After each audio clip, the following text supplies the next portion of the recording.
the Vice Chairman, Senate Committee on Appropriation, very distinguished colleague, our invited guest. Before we go ahead with today's proceeding, can we say the opening prayer? Almighty God, grace to do only those things that will promote the unity, happiness, and prosperity of Nigeria. Amen. Thank you, Mr. Chairman and distinguished senators. I'm accompanied by the Chief Financial Officer of the company, Mr. Umar Ajel, the head of our communication in the company, and very many of my colleagues who are with me. Thank you very much, sir. Adiola Solomon Olamilekan, representing Ogun West Senatorial District, and having welcomed our guest here. Gentlemen of the press, before us this afternoon is the GMD, the Group Managing Director of NNPC Nigeria Limited, and as we speak, the Executive Secretary of the NUPRC is on his way back to Nigeria. Accordingly, he has been stuck in Accra, and any moment from now might be boarding a flight down to Nigeria so that he can attend to the committee's invitation. But if he couldn't make it before we leave here, definitely we should be around on Monday or Tuesday to appear before us accordingly. And let me put it on record, the GMD equally traveled for the COP28, and he said his non-appearance was due to miscommunication, and that he's here today to answer to all questions that this Committee on Appropriation would like to seek clarification to as regarding the appropriation bill. Let me equally place it on record that NNPC Nigeria Limited, even though it is fully owned, government-owned company, is to the extent of paying dividends to the account of Nigeria like every other Nigerian-owned company. But as it is, as we all know, that there is no way we can dissociate or separate NNPC from Nigeria, because to a large extent, to the extent of tax, royalties, dividend, and all sorts are payable into the government account through the Nigerian Petroleum Corporation Nigeria Limited. And as such, the 2024 appropriation bill, tagged the budget of renewed hope, laid before us by the President of the Federal Republic of Nigeria, is predicated on the oil benchmark of $77.86. And also, the output projection is 1780 million barrels per day in terms of crude. And as you're all aware, there are a lot of uncertainty in the oil markets. The oil price is coming down, and the benchmark is going up. And I believe we need clarification. Also, as at last appropriation bill, we are doing 1.2, 1.3 million per barrel. Now, we are having 1.780 million per barrel as contained in the Appropriation Act submitted by the President of the Federal Republic of Nigeria. And it is expected to know those figures that we have as contained in that document, are they ambitious figures or they are realistic figures? And how realizable are these figures? All these are questions begging for answer, and we need to seek clarification regarding the bill to the extent of how it affects the oil and gas sector.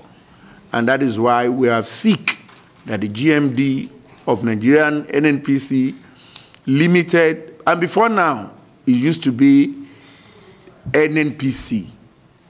But as a result of the PIB Act, we have made it a fully owned company belonging to the federal government, like the Aramco of this world.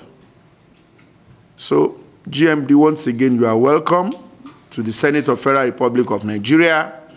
Now that you are here, you have listened to me, and these are questions that are begging for answers. Because by the time we will be passing this bill into law, all these questions clarification we are sorting or asking you to do, we need to form the fulcrum upon which our approval for the appropriation bill will be predicated upon. And we cannot do that without having full clarification as to all the figures put together in that document, to seek full clarification as to this and this and this is achievable, this and this and this is not achievable. It's unfortunate that we don't have the finance minister here, who is the coordinating minister of the economy. It's supposed to be part of you.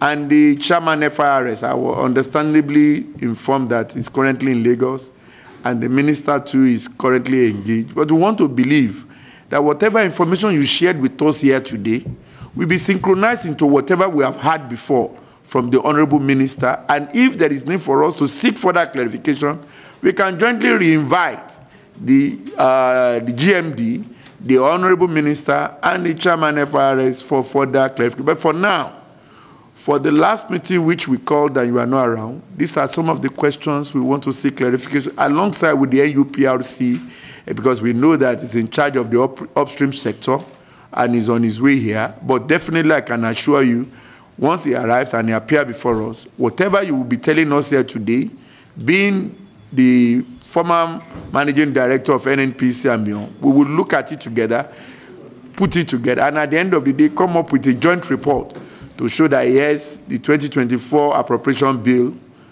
is good to go. So if you are ready, we are ready. One, let's speak to the benchmark.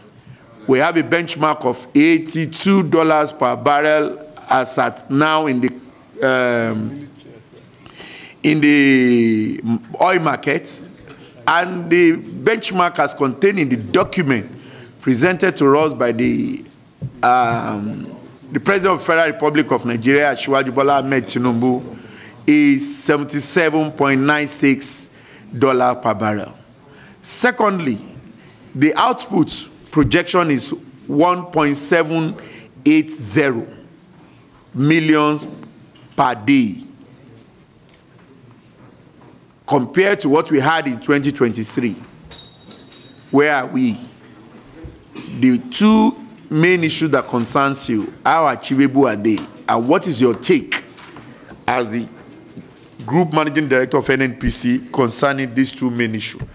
GMD, once again, you are welcome. First and foremost, we see it a great privilege sitting before you and to answer your questions, and also to particularly apologize for appearing today rather than on Wednesday. I didn't know that there will be a sitting of this committee on Wednesday before I travel for COP28. And I happen to also have the privilege of being on the entourage of Mr. President, and he only left Dubai on Tuesday, and then it was simply not possible for me to leave until he leaves. And I did everything possible to leave on Wednesday to arrive into our country to engage and also to respond to other issues. And my deepest apologies. It's not our nature. This company is your creation. It's the creation of the National Assembly. The NNPC Limited today is owned 100% by the over 200 million Nigerians. The shares in this company, by the provisions of the PIA, is held by the Ministry of Petroleum Incorporated and the Ministry of Finance Incorporated on behalf of all the millions of Nigerians in the country. So we understand that this is a company owned by Nigerians, and this company, every company is answerable to its shareholders. And we also understand clearly that the National Assembly presents a great platform or representation of all of us in the country.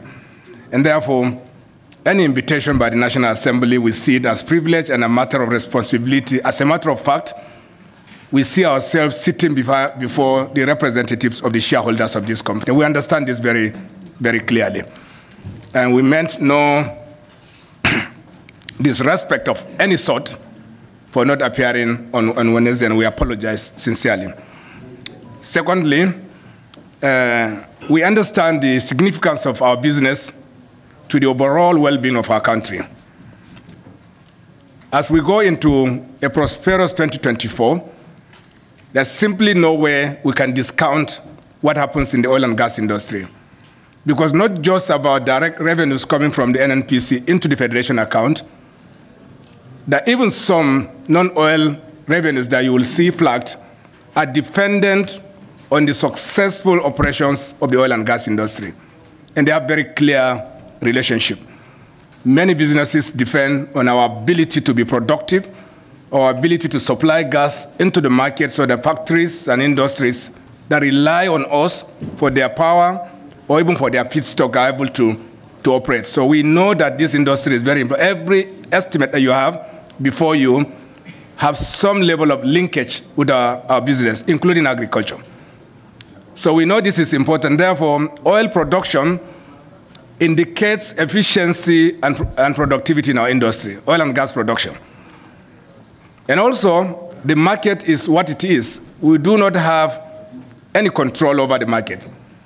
It is dependent on the global demand and supply, which to a large extent, which forms the basis of all estimates that you see, including the one that before you, around pricing is seen what will be the supply, what will be the demand. And as all estimates, there are always scientific basis for those estimates. And there are expert organizations who live all their lives doing this, and we subscribe to many of these institutions and organizations that help in forecast, and we also have internal competencies to make judgments out of it. And we do not think that you will, at any point in the next 2 years, for you to see oil prices going below $70, so it's not practical. Because the supply and demand dynamics indicates that there may be continuous undersupply in the market for the next 2 years. And there are significant activities going on all over the world, also complicated by the energy transition conversations that has stifled investments in the industry to see incremental production coming in place may be unlikely. And therefore, everyone assumes that supply will be challenged. Once supply is challenged and demand rises, economies are growing, our country is growing fast perhaps, and for all the records, global records, we are seen as one of the fastest growing economies in the world today. And that means that there will be sustained demand, not just in our country, but in other countries. And as long as demand doesn't meet supply, you will continue to see prices remaining where they are. And therefore, when you see the $82 oil today, as you may have seen some of the oscillations in the market, in the last 2 to 3 months, you see collapse of $2 to $3, but still goes back. And therefore, the estimates that is provided to the National Assembly by Mr. President, because it's averages, so you do not look at daily prices in oil, you look at averages. And we think very strongly that these prices are realistic within 2024. And secondly, coming to production, Mr. President, may I also call your attention to the fact that when we say production for the purpose of budget estimates, yes, after, yes, I apologize. And I apologize. Slip of the mouth, not tongue.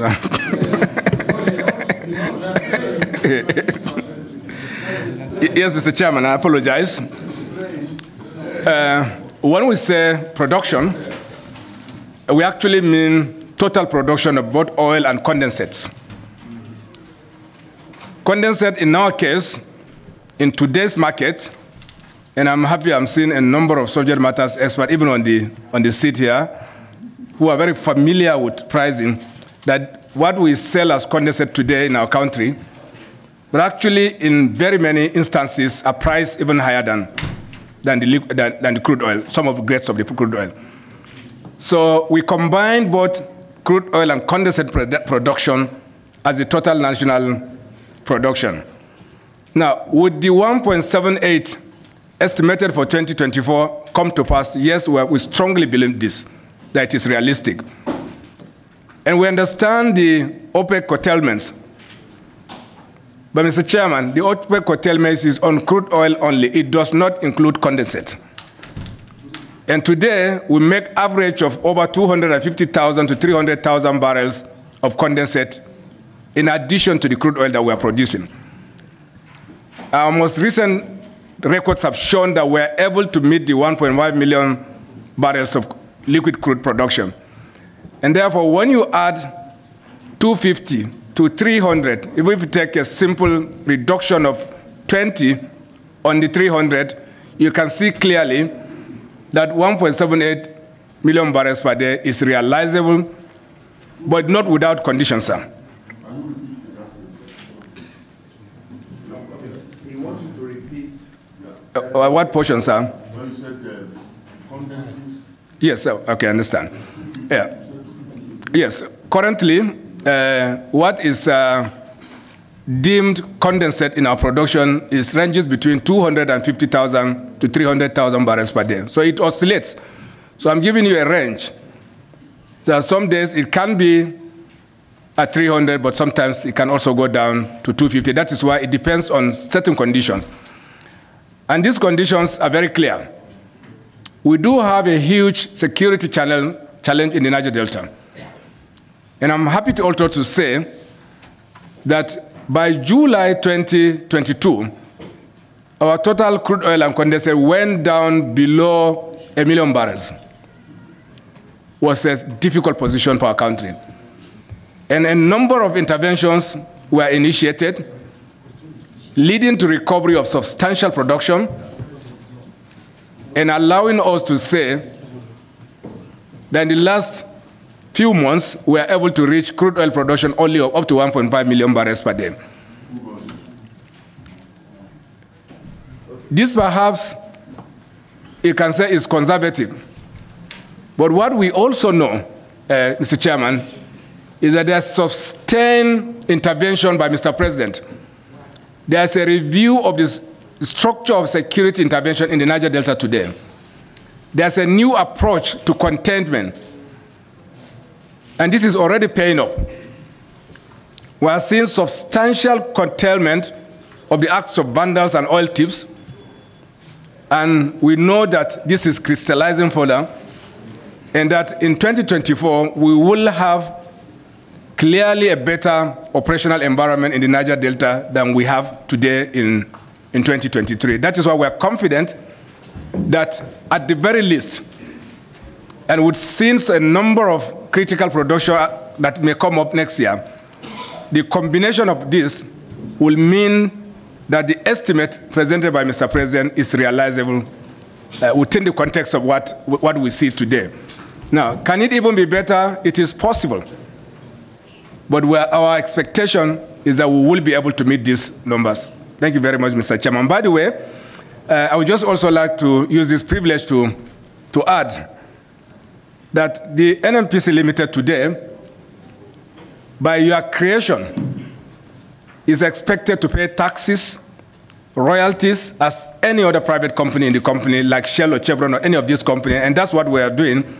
And that is why when we make estimates to the Ministry of Finance, we do not go into those parts of it. You will see our estimates coming from the provisions that will be made by those who collect taxes, that's FRS and the NUPRC. Okay. So what we do is we declare dividends. And I'm also happy to say that since July, and since the successful removal of subsidy on PMS, we're able to pay dividends to the Federation since July. And we're proudly doing this because this is the expectation of the reforms that the PIA put on the table. And to make it clearer, sir, in 2018, this company lost over $830 billion. Naira, sorry, 803 billion naira in fiscal 2018. By 2019, that losses was reduced to 1.7 billion. And by 2020, Mr. Chairman, we declared net profit after tax of 274 billion. And by 2021, close of the year, and with all the reforms that have come into place, this company declared profit after tax of 674 billion naira. We haven't published our 2022 accounts. It will be done shortly with the emplacement of our board of directors.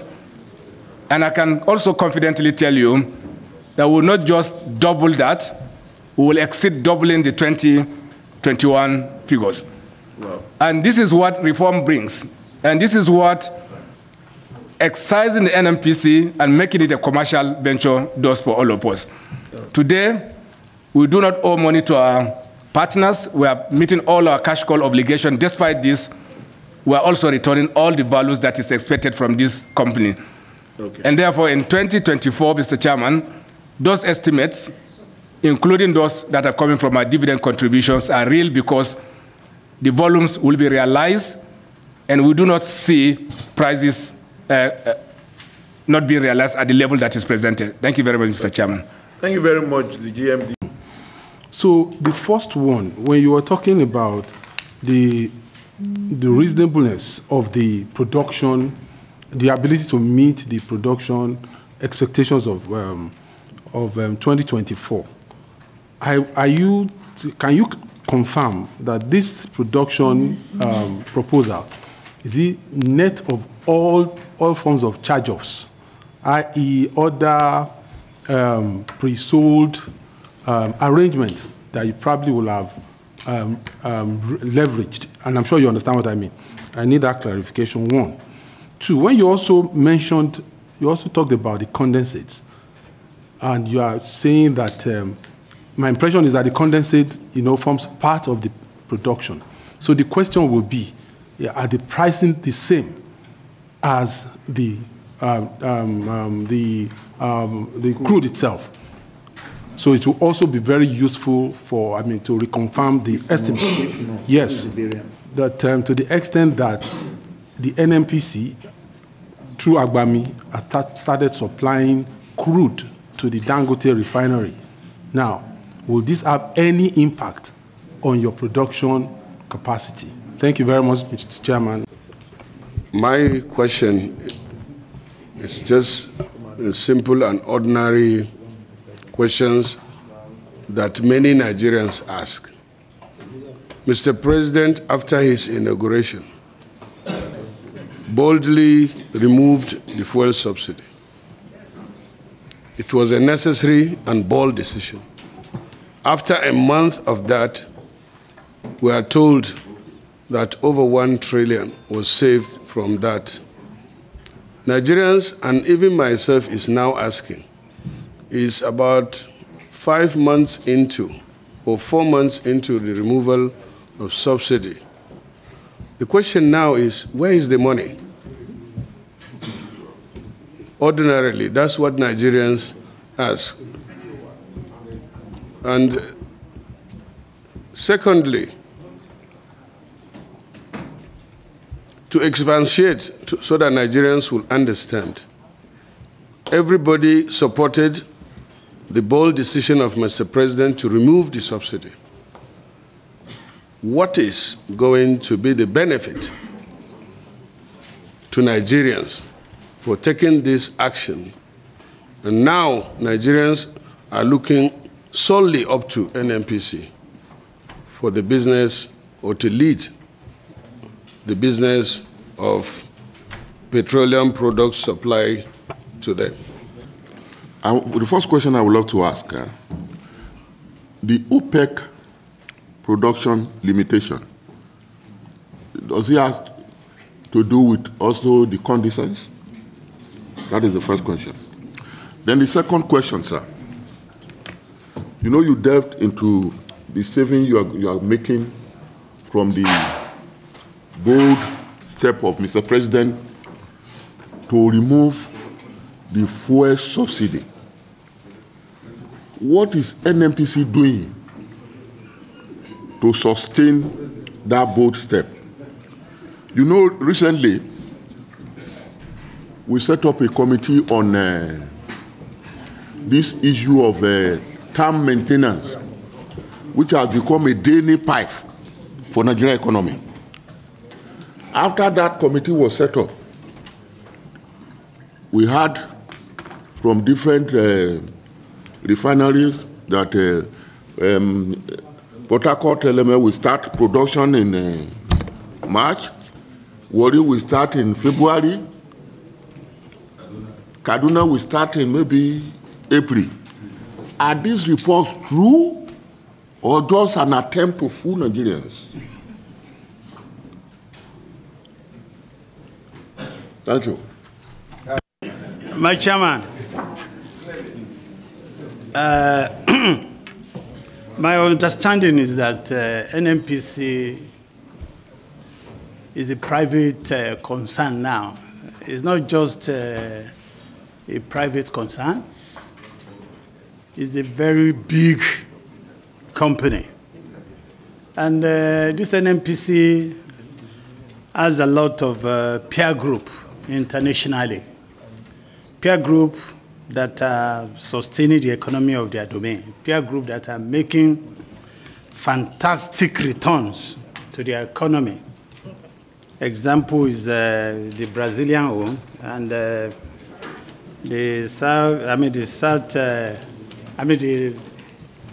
Aramco. And I understand that mostly the federal government is making a lot of money from taxes, royalty, and dividend. I don't know how much taxes we are making from you. Neither am I questioning the amount of royalty we are making from you. But the only figure I see is the 674 billion on dividend. You say we made in 2021. 671 billion profits. 674 billion profits. Is profit, not even dividend.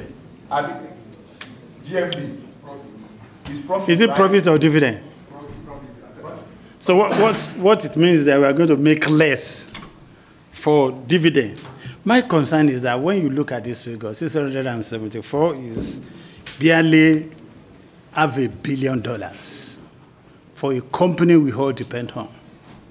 When you look at this figure, the only thing I can conclude is that there's something wrong with our organization or our dream. Because my expectation is that we should be in multiple of this figure, far, far above what we are talking about. So the question I will have is that, how do you rejig your organization to be at par? Very distinguished. Senator Ozunazo, please, you have the floor. Speech, and I agree with you that NNPC is today 100% owned by Nigerians, and that the shares of the company is being held in trust for Nigerians by the Minister of Finance and Minister of Petroleum. Mr. GMD, I would like to find out, when is NNPC Nigeria Limited coming to the capital market? When will it be listed in Nigerian stock? Second question, Dangote Refinery, you have supplied them crude. We have also heard that a lot of the refineries are supposed to start working any moment from now. GMD, do you foresee the price of the pump price coming down in the nearest future, vis-a-vis the rumors that NNPC also wants to increase the pump price? Thank you. Mr. Chairman, let me start from the bottom. And very fundamental to say that distinguished senator asks, with all if you have a dream of having an NNPC being like its peers across the globe, and the reference to the profit levels of this company is very fundamental. And I think this is a good start to respond to all the other questions.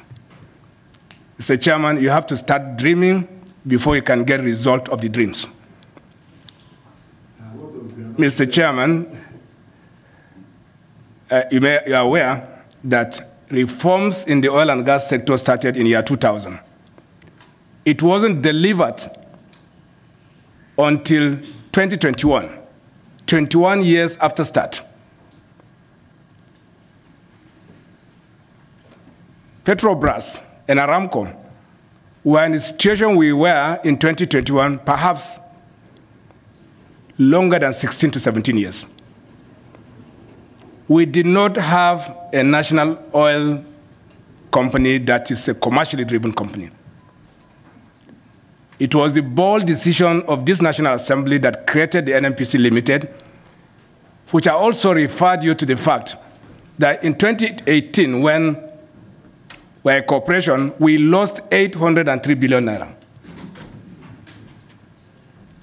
So the dream started in 2021. And it's showing up, we know that we are the largest company in Africa. We understand there's huge capital in our hands. But you cannot make profit when you don't operate commercially. When you do things that you should never do. When you are not run as a business. When there is no consequence for no performance. But today, by virtue of the PIA and the Company and Allied Matters Act, actually this company can be shut down if it declares 3 years of consistent losses. This is the difference, Mr. Chairman. And this pushes us to bring the reforms on the table. Seeing the difference, because when you lose money. And you have to cover this, and we're proud that today we have gone back to a position where we can say, yes, this company is making money. It's always a process of recovery until you come to the big position that you want to be. And that is why in 2023 alone, Mr. Chairman, up till October, combination of taxes and royalties, this company contributed 4.445 trillion naira as direct revenues into the Federation. In 2023 alone, up to October. Combination of taxes, royalty, and dividends. And not only that, Mr. Chairman, and this is connected clearly to the questions around subsidy removal, which my brother, distinguished Senator Dume, referred to. When you remove subsidy, where is the money? As a matter of fact, Mr. Chairman, if Mr. President didn't make that bold decision, and I've said this in very many fora, this company would have liquidated by the end of June because we were going into negative cash flow. Because the combination of our taxes and royalty obligations versus the burden of subsidy was not enough to cover this. Therefore, you have to take money from your cost savings and your other cash flows to continue to provide the subsidy. And what Mr. President did was to terminate that. So that becomes zero. And therefore, you start collecting your taxes and royalties as any company is doing. And that is why we mentioned that the result of subsidy removal, first and foremost, is saving that cost that would have been there, that you would have borrowed to do. The only way to sustain it beyond June this year was to borrow. There's no other way of doing it. Because the company's cash flow can no longer carry it. As you are aware, Mr. Chairman, there was an Appropriation Act up to June that provided for 3.5 trillion naira for subsidy. Not a single dollar was given to the NNPC. There's this misunderstanding that somebody is writing check to NNPC. We did not receive a kobo throughout 2023 to carry the subsidy burden.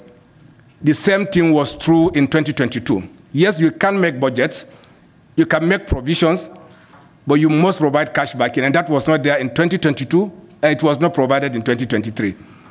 And that is why we are taking NNPC's cash flow as a private company, and this is because the law said so. The PIS said that this company must guarantee energy security. It's a very, very broad provision that says that under any circumstance, you must do everything possible to provide energy security, and that's what we did. And we're happy that we're out of this. And it's already showing up. I do not have the numbers, but because you have restored payment of taxes and royalties and dividends, you may have seen the increased provisions at FAC since the coming of this government.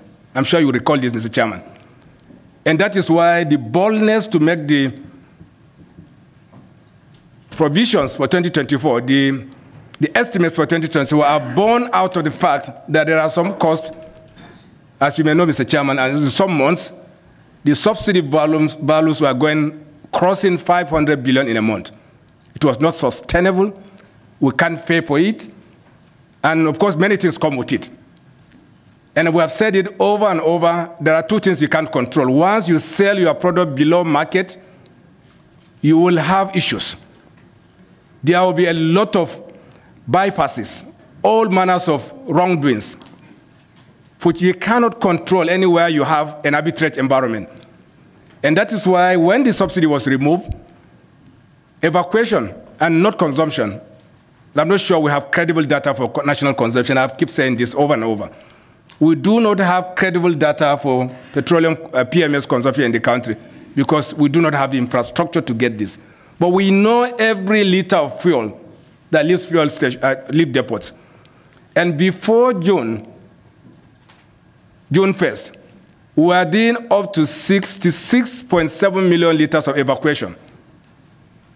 This has collateral impact on the value of subsidy. And today, we are down to 45 million liters. That means reduction of 30% of whatever would have been the subsidy, and also reduction in all manners of infractions, including cross-border smuggling. Everything has gone down. And we're already seeing the market adjusting, people adjusting their consumptions, alternatives are coming up.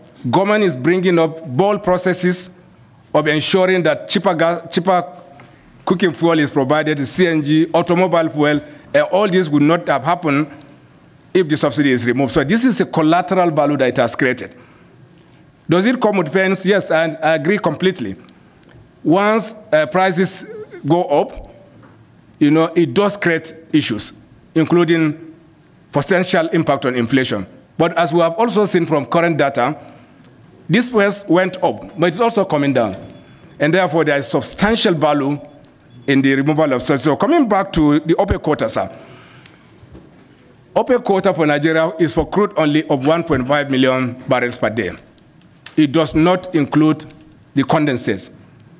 And I do think that at this level, including natural declines, and also new production coming up next year, and the very fact that we make up to 250 to 300,000 barrels of condensate, we will be in a comfortable level. So I do not see any challenge with the OPEC quota. And yes, sir. Yes, sir. Yes. What we have on the appropriation bill is crude oil and condensate, sir. And condensate, sir. There's no line for condensate in the appropriation act, sir. So it includes it, sir. 1780 is inclusive of the condensate. Absolutely, sir. Then what is the crude oil element in the 1780? Well, I do not have that number, but it does include, it's not consequential. Let me say why it is not consequential, Mr. Chairman, because the condensate that we carry actually priced in very many instances even more expensive than the crude. For instance, Agbami, Akpo, they are selling in the market, they are niche. The market is looking for them, but they are condensates. And they are more expensive than the crude, so it's immaterial because, the condensate volume, and that answered another question by a distinguished senator, what does the pricing look like? So it's very comfortable level, Mr. Kwame. It doesn't have any consequences. And there's a question around how much dividend did we declare? I said that we have started paying dividends since July, and July to November, we have paid 406 billion to the Federation account as dividend. This part? 6 billion. Yes, sir. That is net of excluding royalty and taxes. No, there are no taxes. We pay taxes and royalties to FIRS and NUPS. They will declare that. But what you have declared is July and November. Yes, sir. Up to October. Yes, sir. Yes, no, July, August, September, October, November. 560 billion. Yes, sir. In 5 months. Yes, sir. No, let me explain, sir. Yes, sir. $dollars or naira. Yeah, go ahead and explain. It will certainly not be dollars, sir. Yes, our whole entire economy is a $450 billion economy. Yes, yes, yes, sir. You see, dividend is monthly because that would be the decision of shareholders, and the shareholders decided that we should prorate it over a period of 12 months, and you normalize it on the 13th month. This is normal, sir. So what we are giving you is on the monthly dividend that we pay to the Federation account as dividend for that period. Please recall, Mr. Chairman, that there are times, including the taxes and royalties, NNPC was doing about 120 billion naira to the Federation account. This is a massive change, Mr. Chairman. Not just about these dividends, sir. When you do... You started paying dividend from July 2026? Yes, sir. 2023? Yes, sir. Okay. Yes, sir. If you look at 4.45 trillion versus just 120 multiplied by 12, it's just well over 1 trillion, Mr. Chairman. Yeah. This is substantial progress, Mr. Chairman. That is about Yes, sir. 3 trillion naira addition. Precisely, sir. Continue. Yeah. Now, coming to the distinguished Abiru's question, this volume, is it net of all borrowings? Is the national production? That means the equity of everyone is taken into account, our partners, everyone takes. Despite this, you will live with this revenue level. So you look at the total, if you look at the appropriation, you will see lines for all the obligations and other people's value. So it is a percentage of the production that comes to the NNPC Limited. Then, prices of condensate, I think I have responded to this. I think we should make actually more condensate. If we can make more Agbami, it's better for us. Yeah. Now, when you do domestic refining, would this quota have any impact on domestic? The OPEC quota includes domestic refining. So it sees the total production because whatever you do domestically also impacts the global market. That means you will not go to the market to buy, and once you produce locally, it will have impact on the global price. It does include domestic production. And I think I've spoken to the benefit of subsidy removal. And today, NNPC, and I get you clear, why is only NNPC importing? And today, NNPC is the sole supplier still responding to the requirements of the Petroleum Industry Act. The law said that if everyone walks away, NNPC must fill that gap. So we are merely meeting the requirement of the law. But why would people not import petroleum product? Or even if it is produced locally, today, even if it is production from domestic refinery, marketers have choices. There are risks a marketer cannot take. That is what the PIS sought and said the NNP should provide this energy security. For instance, access to FX, waiting time to get the FX, the value of the excess, the fluctuations in the FX market. All these marketers, by virtue of who they are, they will do it on daily basis. But we can't do because the law said that we cannot do this. And that is why you are seeing NNPC taking the position. They can't take those risks, and we know this is going to dissipate. It will vanish. We know substantial progress that is reached in the harmonization of the foreign exchange market. Closure is within sight. We are seeing it very, very clearly. And we know that marketers will come back and start importing with us because it is very obvious that this is already happening because of the steps that is being taken by government and Mr. President. So we know this will happen.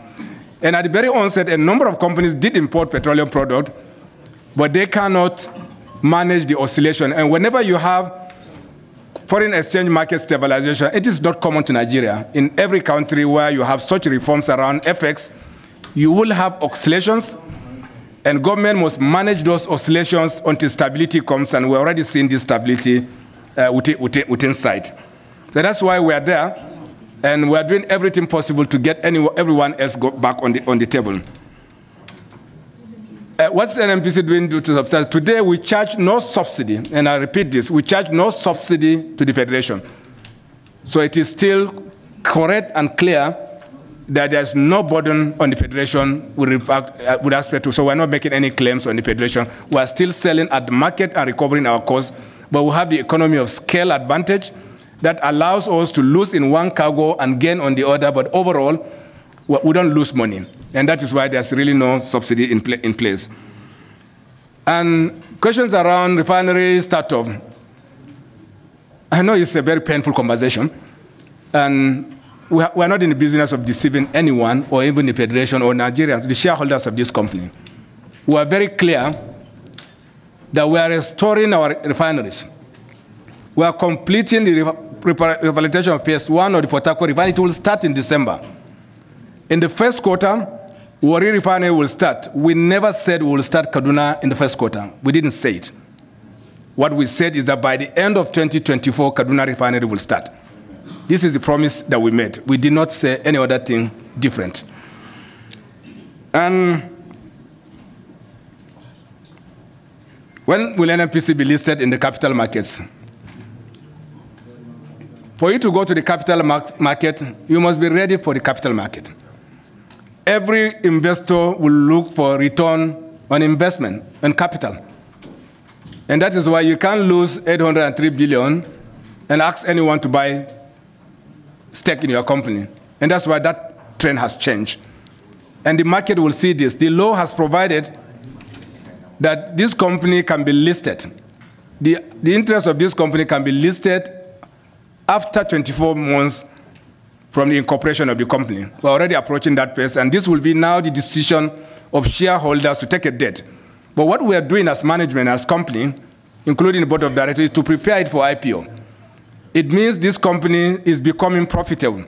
It has systems, it has processes, it has world-class standards. It complies with all governance requirements.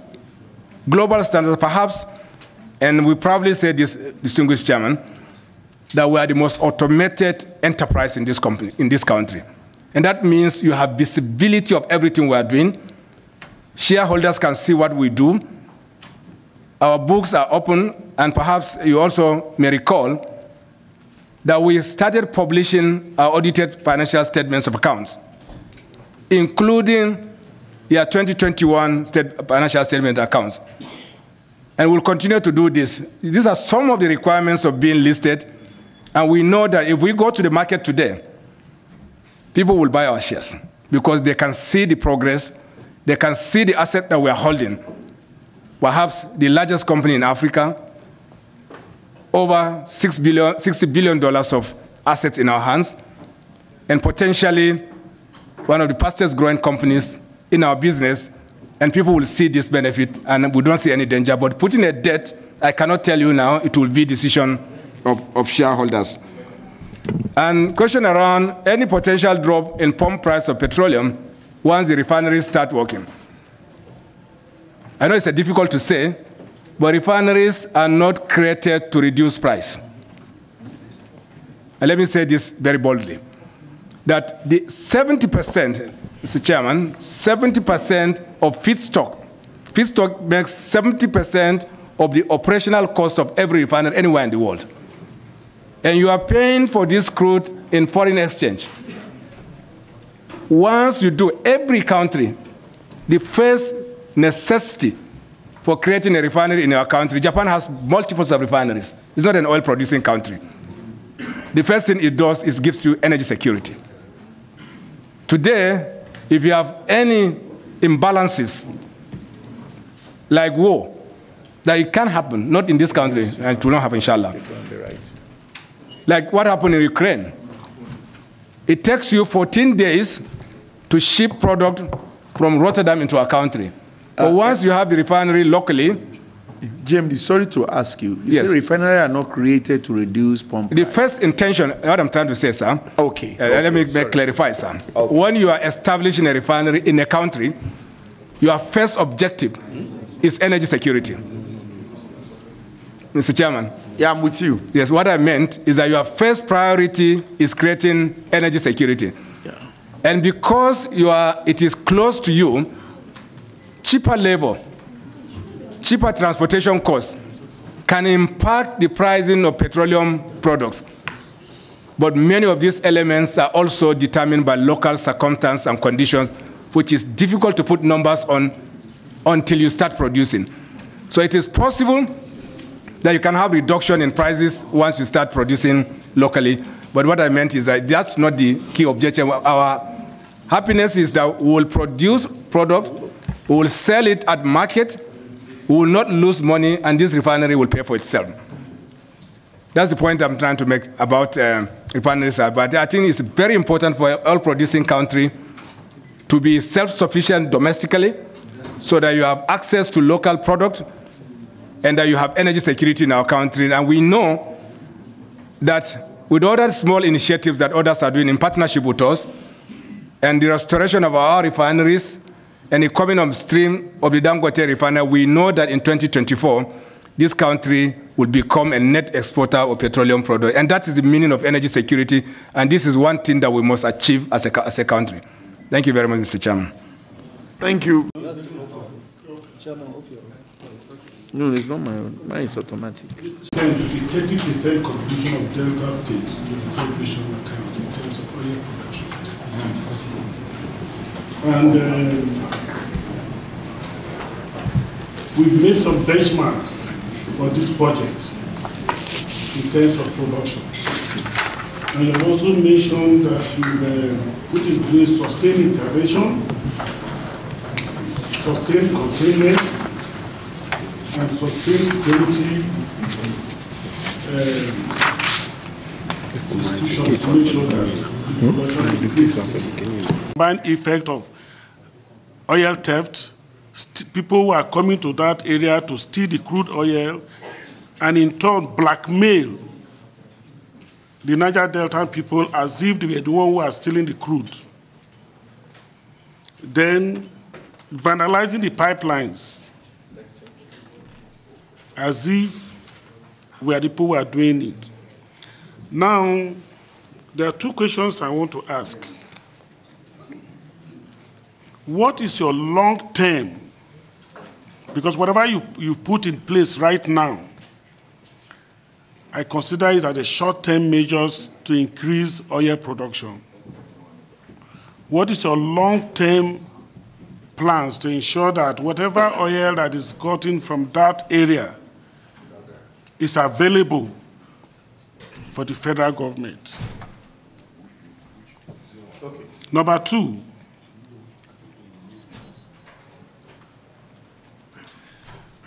there have been continuous clashes with the instruments you put in place. As Deltans, specifically in my own area where we produce the oil, we are interested in protecting those places. We are very much interested in ensuring that whatever production that comes from that place gets to the federal government. And we have also identified that there are saboteurs in the system who is preventing us from achieving those things. And some of us who are in those areas have also made up our mind that we'll protect the federal institutions, the commonwealth of everybody in that area. So the next question is that these continuous clashes between the locals who want to preserve this federal government infrastructure so that everybody will now have access to this wealth, and specifically other government agencies, these continuous clashes, how are you going to resolve it? Because if you don't resolve it over time, it will boomerang to something that nobody will be able to contain. So that's the only two questions I want to ask. Thank you, Mr. Chairman, for the opportunity. There is a form of subsidy being paid. And I want you to reconfirm to this very important committee that we don't pay subsidy in this country. That is one. Number two, going forward, I want to ask a question that most Nigerians have been asking, and it's very, very simple. Everybody have been asking, NNPC is not contributing to the Federation account. NNPC is not contributing to our reserve. Mr. MD, when will you start contributing to our reserve? Because even yesterday I had some people who were saying that where are the dollars? NNPC is not contributing. What do you see in the future? Do you see, because I was just looking at it, the reserve, even our reserve, in the last 11 months, our reserve had dropped by about $4 billion. So going forward, do you think the NNPC is in the position to rescue the country so that our reserve will go up? Thank you. Well, I want to know how you are preparing, what is your short-term, medium-term, long-term plan for moving away from oil in our economy to gas and other things? For instance, I know that a lot of the IOCs, they re-inject their gases back into the ground. And many, many years ago, there was a plan for, instead of the gas to be re-injected, if they are not interested in processing it, then maybe local Nigerians can actually process it. And in terms of vehicles, so many other things that we can do with our gas. I want to know what your plan is, not that we wake up one day and the cars are not running on petrol anymore, but we bought them. So many things are not happening. What is your plan for gas?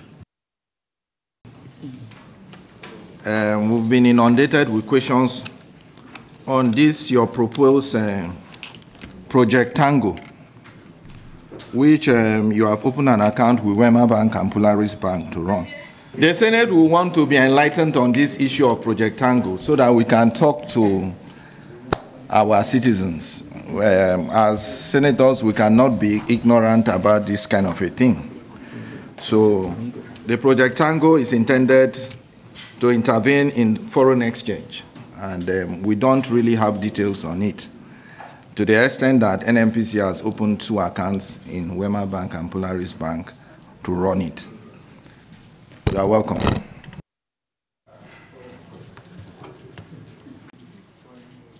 OPEC quota specify crude oil, not with condensate. So what's your take?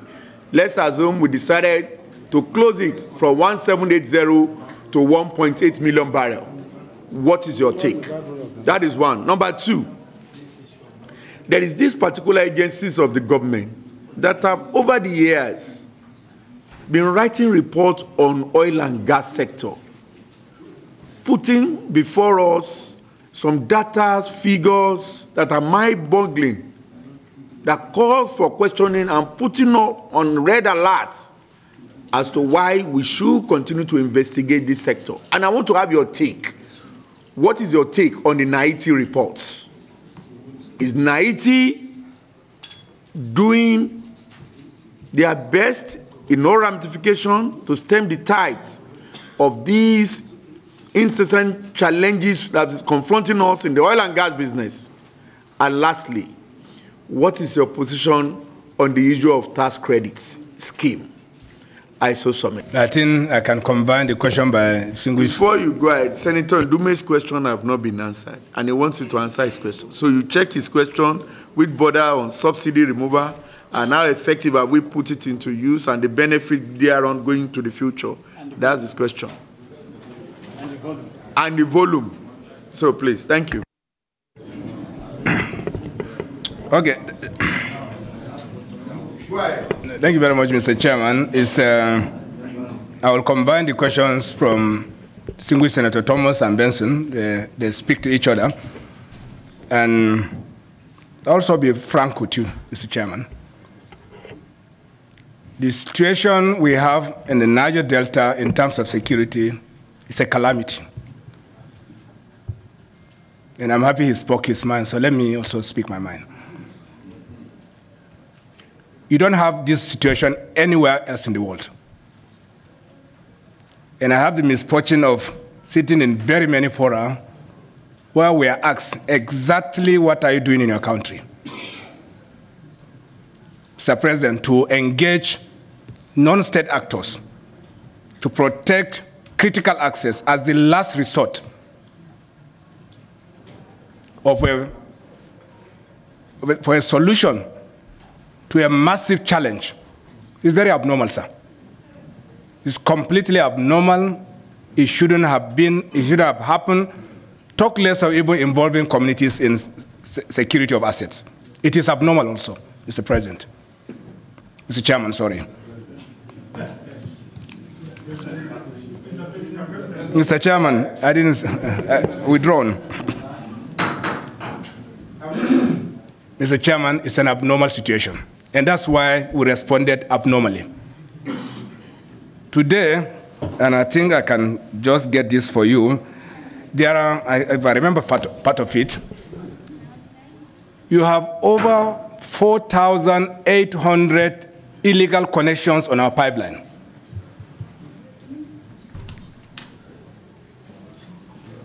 Illegal connection. That means in some lines, within 100 kilometers of pipeline, Mr. Chairman, you will have as much as 300 insertions. That means every kilometer, you will have an insertion. And pipelines, for being what they are, if you continue this insertion, even when you seal it up, it can no longer hold the pressure that it will do. Therefore, even when you produce the oil, you cannot deliver them at the required pressure, and therefore the volume will also be less. Today, there's no lack of intelligence. And our armed forces have done great work of it. But when you have everyone involved in infractions on the pipeline, end to end, and I don't know if anyone is from Zamfara State here, what is happening to the gold that everyone rushes, exactly this is what is happening in the Niger Delta. People are coming from all parts of the country to create their own bonfire. That's what he meant, the illegal refineries, boiling pots. And that's what distinguished Senator Benson meant, that anyone can boil. It's actually boiling. Mr. Chairman, it is why we decided that we do need local capabilities to respond to this, to support the government security agencies. By rule of engagement, there are things they can do. I'm sure you have seen what happened 2-3 days ago in Kaduna. There are things the government security agencies can't do. And I will share with you what other countries did. In some countries, they resorted to very abnormal interventions, but we can't do them here, Mr. Chairman. And that is why we have a graduated response to this. We are focusing on areas that give us the most production, and we're achieving that. And that addresses the question of distinguished Senator Thomas, that what are you doing to have a sustained, we will contend this security. And we're already achieving that. Have we reached the peak? No. Now, do we need to have a re-engineering of the security architecture? That's what I mentioned earlier, that Mr. President has taken significant steps to restructure the engagement so that at the short term, we're able to engage everyone else that should be on the table. And this is what we are doing today, and these are also security engagement. I would like you to save me the trouble of speaking about it, because I will be disclosing the entire strategy around how this containment can do. But we are doing everything possible to include everyone that is required to ensure that we require sanity. But what is happening is really a colossal damage situation. And I know that the action that have been taken are resolving. And of course, what it does is create huge trouble for the environment. We haven't gotten to that. When we start facing the realities of what this has done to the environment, it's something else. But today, we are all focused on making sure that we restore the production. And we think what we are doing can get us to that position, which brings the issue of engaging the host communities. I also don't want to speak about it. There are things we are doing around how the host community members will take stake and interest in what we are doing, will see their interest in what we are doing to continue to help us in minimizing those impacts.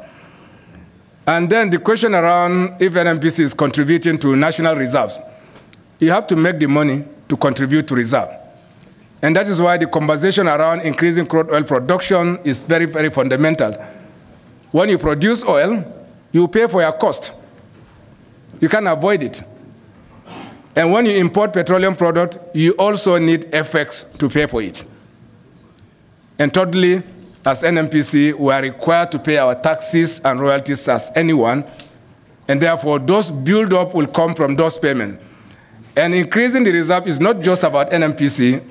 We have partnership with all the multinational companies in this country. Every one of them, we collectively produce, and everybody pays his taxes and royalties, and you will see that build-up is coming up, because the requirement for us to be able to pay our taxes and royalties has now crystallized, and you will see this improvement. Because I don't want to speak to the figures, and I will engage the Minister of Finance to see the actual figures. I do not know the actual figures of today, but I know something is changing. I do not have numbers around this.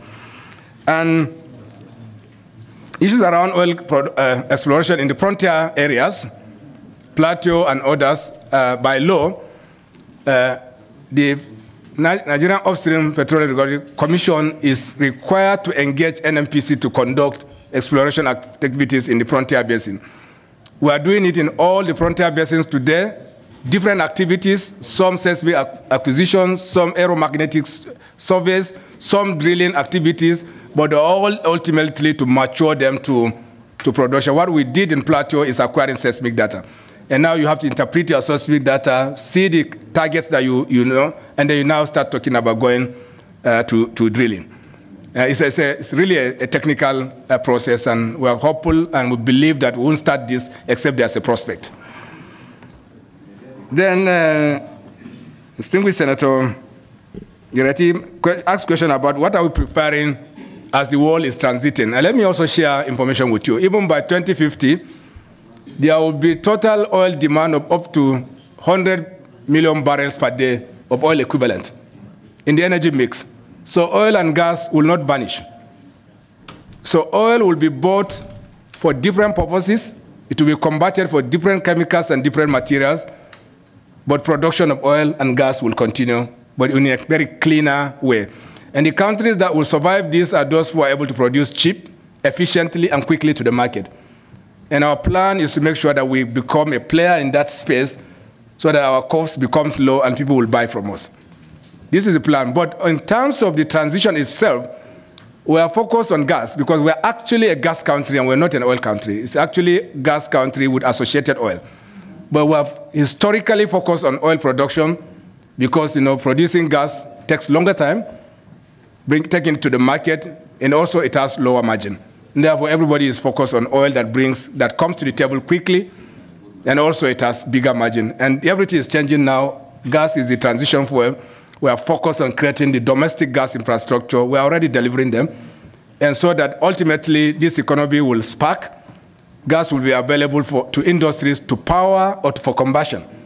And this is already work in progress. We are focused on this, and there's a massive program of government.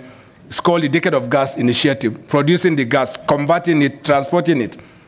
And this is already happening. I don't know if there's a proper panel to speak about the details, but I know that our focus is on gas, both domestically and also for export. As you may be aware, the Trend 7 of the NLNG is over 50% completed. So it's going to be delivered on schedule. We're already looking at Trend 8. A number of initiatives are ongoing to bring in new LNG projects, floating, and even fixed. And there's a fabulous opportunity for this because by virtue of the PIA, the fiscal terms are good. The environment is good. And that is why people are ready to put their money into our country. But we must also resolve the issue of security because that's a key factor in business decision-making in our country. And it has a premium. Even those who agree to come would put a premium on it. And as we're able to resolve the issues of security in Niger Delta, you will see a different environment coming up. And equity on the JV, I know Senator Benson is referring to the joint venture. When you say 60-40, yes, we have maximum of 60% in some JVs and 55% in some of the joint ventures. And it doesn't mean that you sell all the 60% and put it into your pocket. What it means is that when you produce, you contribute cash, all of us, to the JV, either by borrowing or by any means. When the production comes, you take 60% of the production. You use it to pay your cash, your contribution of the cost, and also pay your taxes and royalties, and the remainder becomes your profit, which is what I was talking about, paying dividend from our production. It's different for every company. Some businesses have higher costs, some have lower costs, but in a total basket, this is really what works out. It doesn't mean that you take 60% of all the revenues into use. And the legal framework for the PSC contract, that's the private security contracts in the Delta, distinguished Senator, it's a commercial contract. We are not dealing with individual. We are dealing with corporate organizations. We have a clear scope of work, a method of invoicing, payment, deliveries, targets, That's in a typical contract because we're a private company. We can't do anything that is illegal. And what we have done is a puppet contract between us and the private sector. So we do not need any further framework to support this because it's already a commercial security contract arrangement, which has been, there are many security contracts across our assets, and we don't see any challenge with this. And the question around why do we adjust the production to 1.8 million, I still advise that we stay in the submissions by Mr. President.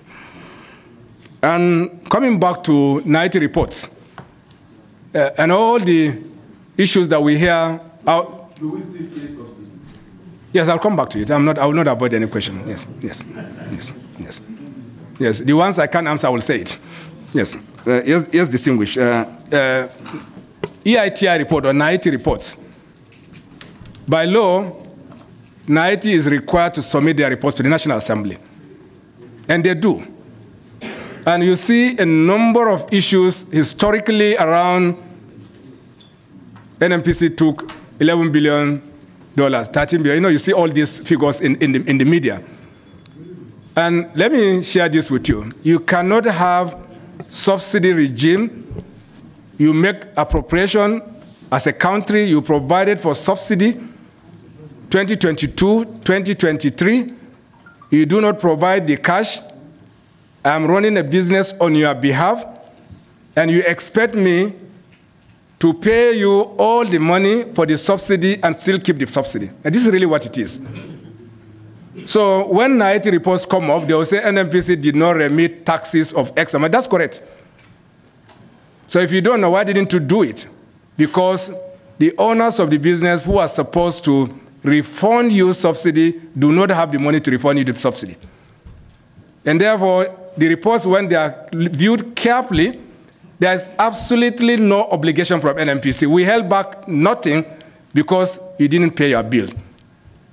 And this is really what it is. That's why you will all say, they may be correct. They say, well, NNPC did not remit. Yes, it's correct. But they won't add the other part of it that NNPC did not receive any payment for subsidy. So what you hear all over that marketing companies receive subsidy, there's no subsidy relationship between us and any oil marketing company. So what we do is that I have fiscal obligations for taxes and royalties. You ask me to buy product and come and sell below the market. You must take the pains that comes with it.